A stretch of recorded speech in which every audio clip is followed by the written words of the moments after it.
Assistant director anti encroachment को धमकियों और दहशतगर्दी का मुकदमा। अदालत ने हलीम आदिल शेख की उबूरी जमानत अदम पेशी पर मुस्तरद कर दी।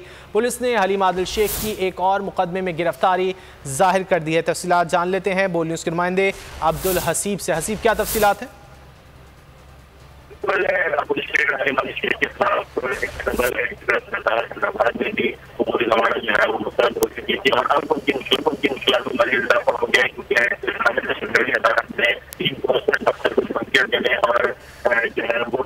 अब्दुल हसीब, बहुत शुक्रिया इन तफसीलात के लिए।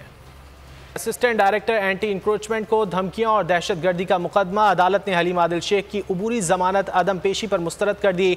पुलिस ने हलीम आदिल शेख की एक और मुकदमे में गिरफ्तारी जाहिर कर दी है। मैं हूं जैस्मीन मंजूर और आप मुझे देखेंगे सिर्फ बोल पर।